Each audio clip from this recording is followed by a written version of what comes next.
When we talk about hitting rock bottom, few public figures have experienced the dramatic fall from grace quite like Steve Garvey. The former Los Angeles Dodgers first baseman went from being baseball's golden boy to facing decades of personal and financial turmoil that would challenge everything the public thought they knew about him. During the 1970s, Steve Garvey was more than just a baseball player.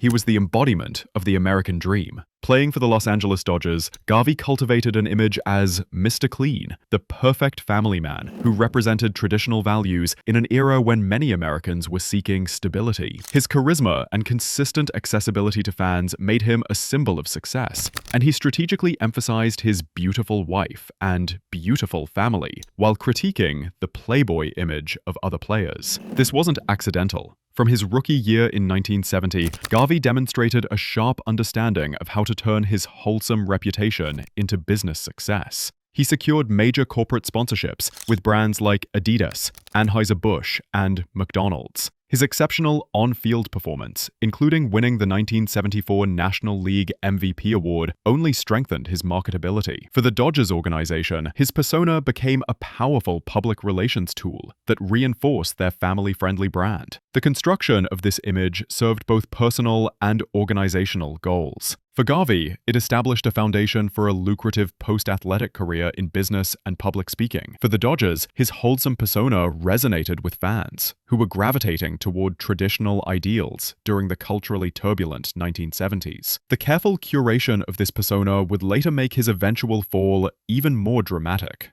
and consequential. Garvey was widely regarded as the epitome of the Southern California cultural icon in baseball spikes. His amiable demeanor and strategic positioning as a symbol of traditional values made him stand out in an era when baseball was changing rapidly. He understood that his public identity had tremendous business potential, and he leveraged it masterfully. To the article, by filing an $11.2 million lawsuit for libel, invasion of privacy, and breach of contract. However, they eventually settled out of court for what was publicly described as about 1 cent on the dollar of their original claim. This outcome effectively acknowledged that the reporting was accurate, marking what many consider the beginning of the end for Garvey's perfect image. The lawsuit, despite its intent, ultimately underscored the veracity of the reporting and the futility of trying to legally uphold a public falsehood. The marriage continued deteriorating, leading to divorce in 1985. The most detailed public account of their relationship came with Cindy Garvey's 1989 autobiography, The Secret Life of Cindy Garvey. In it, she described herself as an emotional hostage and characterized Steve as a controlling husband who was frequently absent and neglectful of her and their daughters. She provided specific examples of his controlling behavior, recalling him saying, "If you don't get everything straight here, the house, I just might not come home after this road trip." The book revealed how Garvey used his public persona as a tool for psychological control. By threatening not to come home, he wasn't merely threatening to leave. He was leveraging his celebrity status to enforce compliance, implicitly threatening to cut off her connection to the public identity and financial security she derived from being his wife. Cindy also described the non-physical nature of the alleged abuse, stating that while there might not have been beating, there was isolation, a look in the eye. It's not always a bruise. Following their separation, Cindy faced intense public condemnation. People told her they couldn't understand how she could leave him, with some saying she was nothing without Steve Garvey. One man even confronted her and their daughter, calling her the bitch who left Steve Garvey. This backlash demonstrated how deeply the public had bought into Garvey's carefully crafted image. The book's release coincided with revelations about Garvey's extramarital affairs and children born outside his marriage. These paternity scandals provided concrete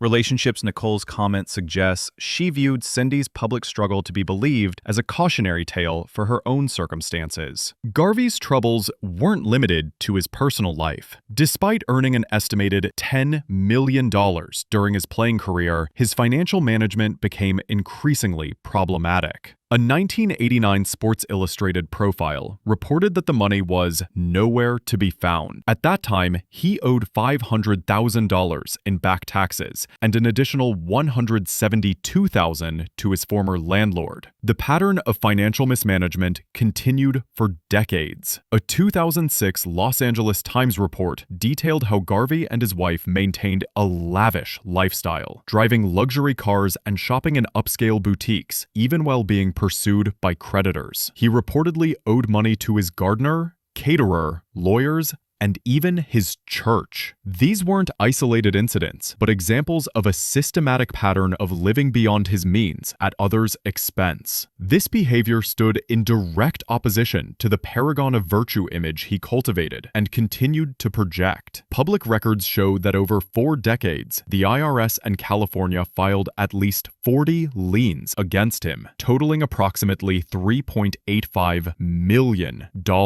He also reportedly accumulated millions in liens during the 1990s alone. His own admission that the day he becomes debt-free is the day I'm going to be the happiest guy around underscored that these weren't temporary setbacks, but prolonged, defining features of his post-baseball life. The consistency of this pattern across different decades suggests an entrenched and pervasive issue of financial irresponsibility. His financial desperation led to a prolonged legal battle with Major League Baseball. Garvey sought $3 million from a collusion settlement fund, claiming lost contract opportunities due to team owners working together to suppress player salaries. When his claim was denied by the Players Association and an arbitrator, he took the case positioned himself as a non-partisan outsider, running on common sense and family values. His strategy mirrored his baseball persona-building approach, using a carefully crafted image to appeal to broad audiences. He claimed his focus was on issues that mattered to all Californians, and stated he hadn't sought endorsements from political figures like Donald Trump. However, the political landscape of 2024 proved